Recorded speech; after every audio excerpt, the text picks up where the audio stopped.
Une fois, c'était au Québec et ailleurs, de jeunes adultes étudiaient, puis à la fin de leurs études, ils se trouvaient un emploi. Ensuite, ils se mariaient. Environ 1 an plus tard, ils donnaient naissance à leur premier enfant. Il est maintenant, au Québec et ailleurs, pas partout cependant, de jeunes adultes qui étudient beaucoup plus longtemps.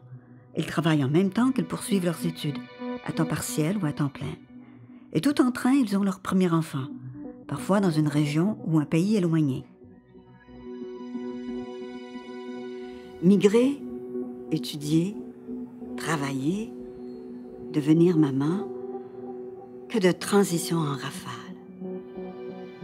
Ces transitions multiples, vécues dans un court laps de temps, produisent de profondes transformations dans leur identité, leur vision du monde, leur engagement, présent, futur, vis-à-vis de leur famille et de la société. Comment se développent ces processus de transformation? Comment ces jeunes adultes vivent-ils ces situations?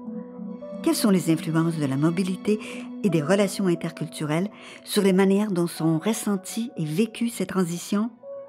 Quelles sont les ressources auxquelles ces jeunes adultes ont recours pour être résilients dans ces zones de turbulence? Qui les accompagne? Comment sont-ils accompagnés? Quels sont les regards de ceux et celles qui les accompagnent? S'entraident-ils entre eux? Comment favoriser un accompagnement mutuel? Afin de répondre à ces questions, un projet audacieux a regroupé une chercheure ethnologue, 6 jeunes femmes connaissant les expériences de migration, d'études, de travail et de maternité dans un court laps de temps, et une accompagnante en périnatalité. Ces femmes ont accepté d'être à la fois co-auteurs et participantes dans une démarche collective exceptionnelle.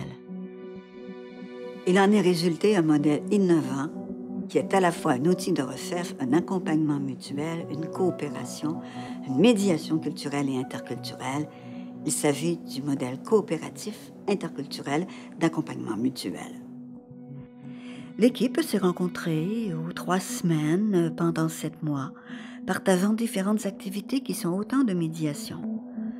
L'atelier interculturel de l'imaginaire, l'écriture individuelle de récits sur soi, le partage de récits oraux sur le parcours de vie, le dessin de cartes mentales représentant les lieux, les personnes, les activités le plus souvent fréquentées. Cet accompagnement mutuel nourri de travail réflexif, de retour sur soi, de partage collectif, de solidarité, a donné lieu à une scénarisation, monologue à voix multiples. Migrer, étudier, travailler, devenir maman. Écoutez ensuite ces jeunes femmes raconter leur expérience dans ce projet. Comment elles sont entrées dans le processus du récit de vie? Comment le fait de se raconter est source et ressource de connaissance et de reconnaissance pour soi et pour les autres?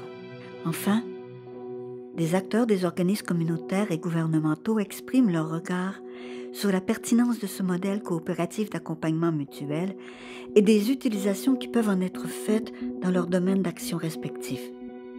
De quelle manière et en quelle mesure peuvent-ils s'approprier ce modèle, l'adapter, en quelque sorte le faire leur?